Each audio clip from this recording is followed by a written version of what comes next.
Bites. This is our first recap chat for the revival of the amazing Twin Peaks. After all the hype and secrecy and excitement and anticipation, it's finally arrived for many of us fans. And we're here to chat about what we thought about the premiere that aired last night on Showtime. I'm with Charles Bright and Zach Laws. And I'm going to go straight to you, Zach, because you were lucky enough to go to the massive premiere with all the stars on the red carpet. Tell us about that. Yes, Chris Beecham and I, we were lucky enough to go to the premiere, which was 2 days before the air. So it was on this past Friday.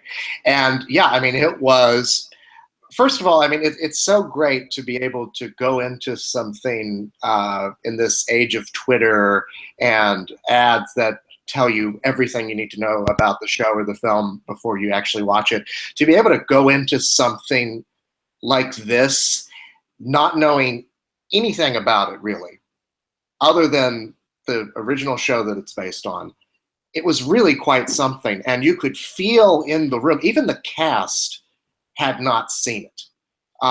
Maybe Kyle MacLachlan had seen it, but everyone who Chris and I talked to from the original cast or the newcomers, they said, I've never seen this before.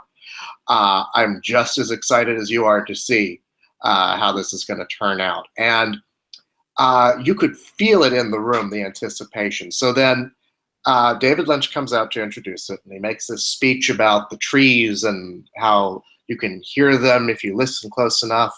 And now we're in Twin Peaks. And this is a huge theater, by the way. It's the Ace Hotel in Los Angeles, which is one of these big, grand movie palaces. It starts. The music comes on. People start applauding and cheering.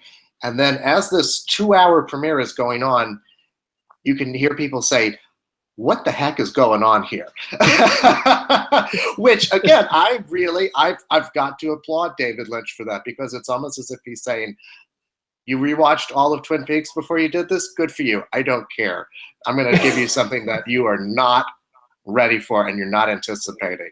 And I was just blown away by it personally. Watched it again last night just to see if I would feel the same way.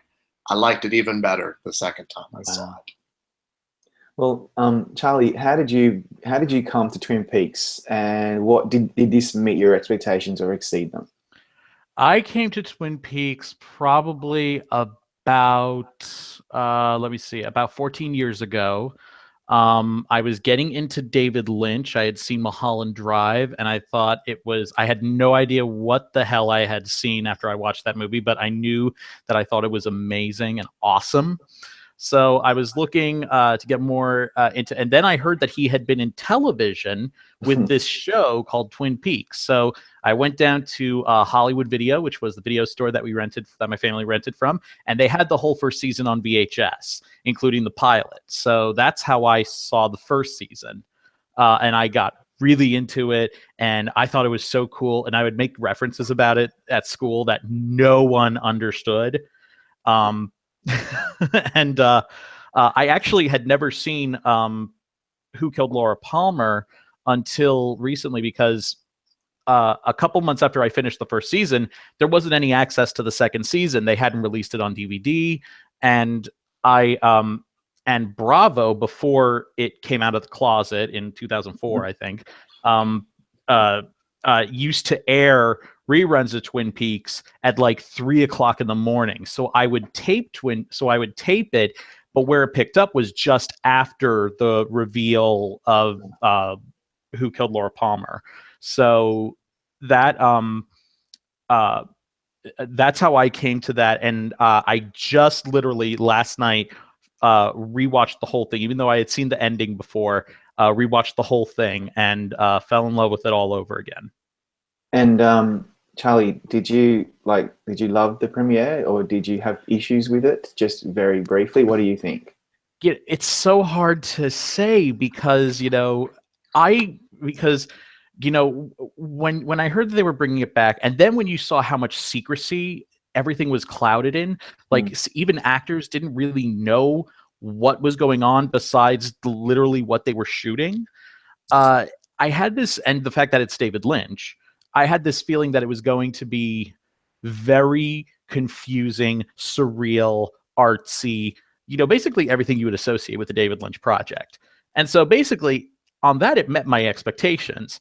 I'm excited to see where this goes because I want to see if Agent Coop made it out of the Black Lodge. What else we're going to see with his doppelganger? I'm excited to see where it goes. But I always temper my expectations on that. Yeah, I totally agree with you. You know, I was 13 when Twin Peaks premiered on television. I was probably 14 by then because back then in the 90s, we used to get our TV shows much, much later than they aired in America. Maybe like a year or two later, we were very behind. It's not like that anymore in this age of peak TV and the internet and streaming and all that.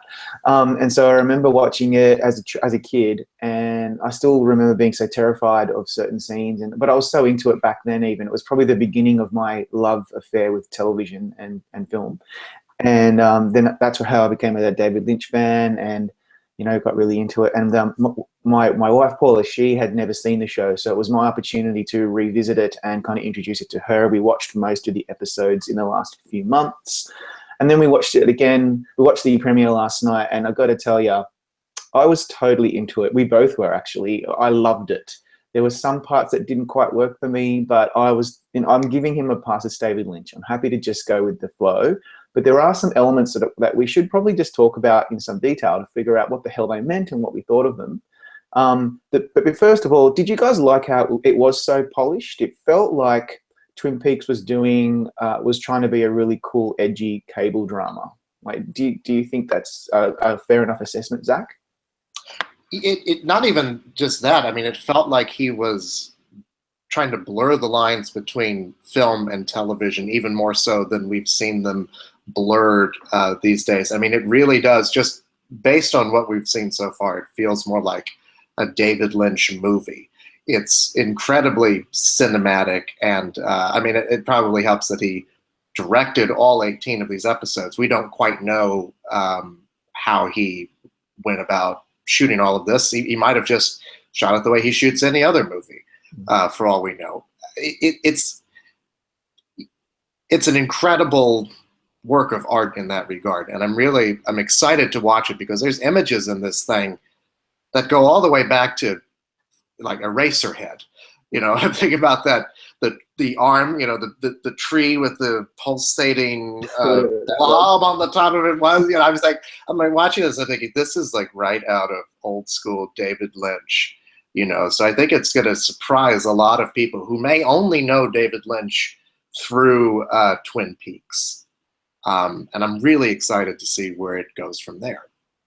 Yeah. The blob on the tree thing, when that came out, that was episode 2 for me. I know Zach, you saw it as one big premiere.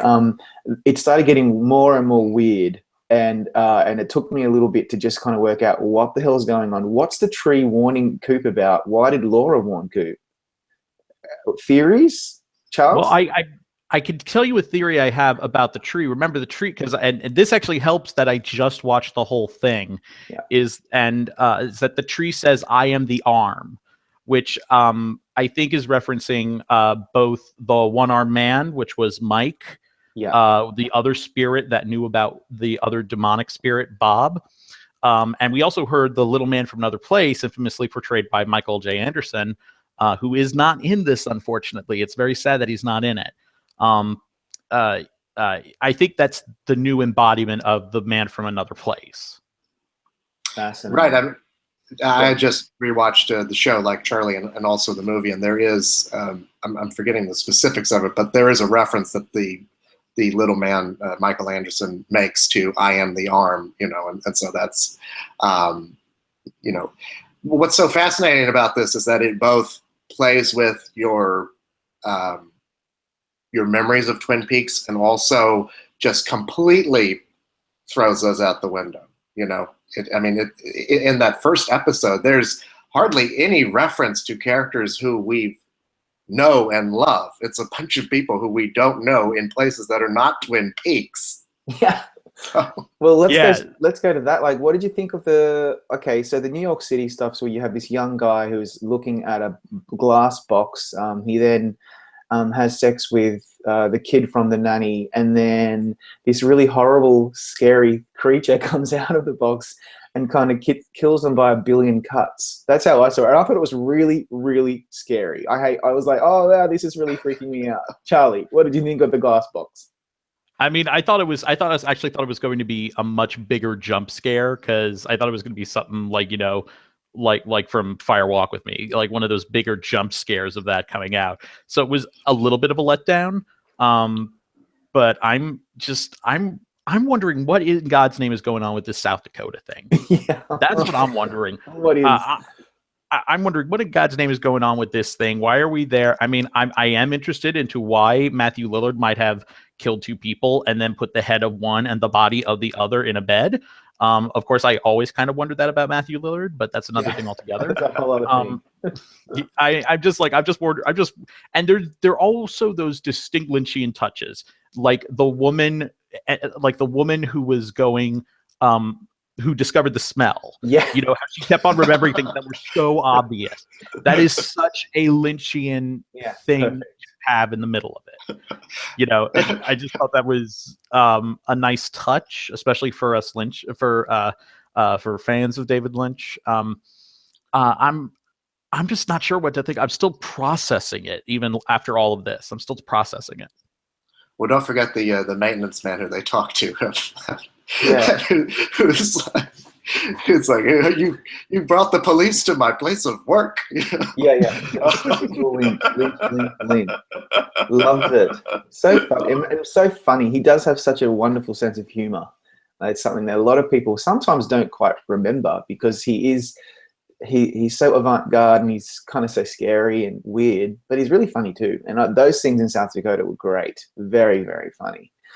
There's things, the parts of the episodes that didn't quite work for me, surprisingly, were the Cooper as inhabited by Bob, kind of with the long black hair scenes. Like, they're good, and I'm excited about where they're going, if anywhere, but they didn't quite work for me. They were dragged on a little bit, if I'm going to be honest. And what did you guys think, Zach? What about those scenes?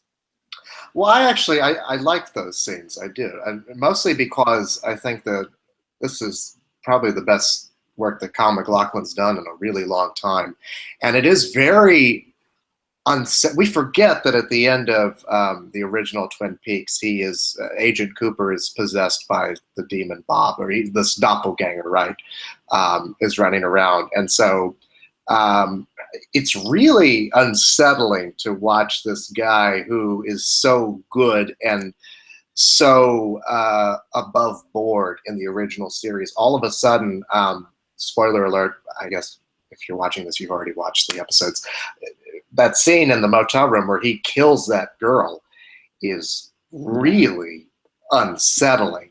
And I guess you can make the argument that it goes on for a bit long, but at the same time, you're watching that. David Lynch is such a master at creating a sense of dread, not just in that scene, but in the scene that we mentioned before with the box and the demon that comes out and kills these two people who are making love. I mean, he's just like, you're watching it the whole time saying, I know something horrible is going to happen right now. I don't know what it is, but I'm terrified watching this. So yeah, I mean, I sound like a broken record, but I'm interested to see where this is going to go, especially in the way that it ended. Part 2 ended with Agent Cooper being jettisoned out of the Black Lounge. Yeah, let's talk about that. So he gets jettisoned, is a good word, into the box, and then the box does this weird kind of thing, and then he disappears, and then that's all. Charlie, any ideas? Because I'm puzzled by that stuff. No. No ideas. But it was cool to watch. It was bloody cool to watch, wasn't it? Oh no, it was awesome to watch. It was great to watch. It's interesting. When I first came onto the show, I had known Kyle MacLachlan from Sex and the City, where he played Charlotte's first husband. And so when I saw him on there, and I didn't know the name, so I didn't recognize it in the credits, but when I saw it, I was like, oh my God, that's him. And I was just struck by him, his presence and God damn, he was sexy too. Oh, Kyle MacLachlan was so sexy in the original Twin Peaks. It was ridiculous. But I'm sorry, I digress on that. He still has a great presence, even as I think as both inhibited by Bob and in the Red Room. I think he still has that presence about him, and I just want to see him. I want to see him get out of there and enjoy more coffee and pastries. Yeah. You know, it's funny. The first thing I ever saw Kyle MacLachlan in was, and in fact, the way I got into Twin Peaks was as a middle schooler. I saw Blue Velvet, and that was the first David Lynch film I'd ever seen, and also the first Kyle MacLachlan film I'd ever seen. So, because of that, whether it's Sex and the City or Portlandia or the Flintstones, whenever I see Kyle MacLachlan on the screen, I always just think of horrible things. You think of him finding the ear in the field, yeah, or like, you know, hunting for Laura Palmer's killer, and so. It's so funny how we've come to this show in different ways, because Kyle MacLachlan is always going to be Agent Coop for me, and I would see him in Sex and the City and find it really difficult to disassociate myself from his role on Twin Peaks. And then it's been such a long time that it's kind of, Twin Peaks started to fade in my memory, because when I was rewatching some of these episodes, a lot of it I didn't quite remember. I was so young at the time and didn't understand a lot of the stuff. And I feel like calling up my parents and saying, what the hell were you thinking letting me watch this stuff? This is not appropriate for a 12 or 13-year-old kid. But, you know, this is one thing that occurred to me. There's two things more that I'd like to raise. The first thing is when he's walking around the Red Room, Black Lodge, whatever you call it, in all the different corridors and goes through different curtains, and then there's a statue, and then there's something else, and then there's the doppelganger or whatever. This is all scripted, so that it's there for a reason, but I am completely at a loss to work out what on earth was the point of going through the different corridors and different rooms and then seeing the herringbone tile move around like this and the curtains sway. Like, what on earth are we watching? I mean, there's no point even theorizing, right? I think, I mean, you know, from the best interpretation I can gain from it is that he's trying to create a sense of a living nightmare. You know, I mean, he's a masterful, like Buñuel before him. He's a master at portraying dreams on screen. Yeah. You know, and the ways in which, you know, during a dream, you'll go through it all kind of makes sense as you're going through it, but then you think back on it, it really doesn't. So as you're like going from one room to the next and it all kind of looks the same, but you're kind of lost in here and trapped and you can't get out of it. I feel like that's sort of what he's going for there. But again, we're just 2 episodes into this. Yeah. I think I don't know if he's going to pay it off or not, but I suspect it's in there for a reason. Wow. Yeah, I'm just, oh man, it's just the Red Room. They also call it the waiting room, and I always looked at it as it's like, I think it's like kind of like purgatory between heaven and hell, the White Lodge and the Black Lodge, as they talk about in the original series. And you know, this is also where all the demons hang out and do their thing, apparently.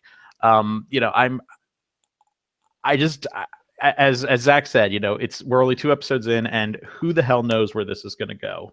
Yeah, that's very true. And there's probably no point in getting excited about trying to decipher things yet. Like, I read a few reviews yesterday afternoon on my way home from work just to prepare myself, and some people were quite negative. Some people hated it, and just because it didn't live up to the expectations that they had placed on this thing, and some people just loved it because they're going for the ride. I'm wondering, given the 3 of us seem to really enjoy it and kind of love it, are we drinking the Kool-Aid? Like, if you came from this as not a Lynch fan, you had no idea who Lynch was, and this was by a guy named Tom Smith, would you say, wow, this is just weird, it has no cohesiveness, it doesn't make any sense? I don't think I would either. I still think I would love it. I really do. And I'm trying to not say that I'm drinking the Kool-Aid, but I'd like to know whether you think you are. I probably wouldn't like it because I would be preparing myself but as I said at the beginning, I was prepared to view this as something that was not going to be straightforward. I don't think David Lynch has made anything that's straightforward since Blue Velvet, or actually no, The Straight Story. But that's like that one blip in the middle since I was, because Blue Velvet came out the year I was born. So for the past 31 years, since then, even though as twisted as Blue Velvet is, it's told in a straight narrative. And that's just not what David Lynch does anymore. Especially because I think he had been like semi-retired from filmmaking. He'd been pouring all his resources into his foundation that he set up regarding a transcendental meditation. So I set myself up for that. If I had just heard about this and just jumped in, not knowing anything about David Lynch or Twin Peaks, I would probably not have enjoyed it. I'll say I think that I agree with you in this regard, Charlie, that I am a lifelong David Lynch fan, and with very few exceptions, I've loved everything that he's ever done. Even the things that I haven't loved as much, I've still watched many times because there's always something in there. This, though, I will say, I think is so far much more cohesive than, say, Inland Empire, which was the last feature film that he made, in which he says that it was more of an experiment in filmmaking in a way, because he would just write these scenes. The doodlings of psychopaths are more coherent than Inland Empire. And I say that as a man who has like, I tell you, I loved every single thing that this man had ever done, and I kind of checked out of Inland Empire about 45 minutes in and have not really returned to it many times. I think that maybe it's working with Mark Frost, or maybe I think that there's always some kind of, even though it feels random in things like Mulholland Drive, there is a cohesion there, I think. In his mind, he's probably plotted this out a bit. He might just be, it comes from images, I think, that he wants to base a plot around. Mm-hmm. But there's some kind of an overarching theme there. And I think that there is in this. We just haven't quite seen it yet because we're only 2 hours into an 18-hour film.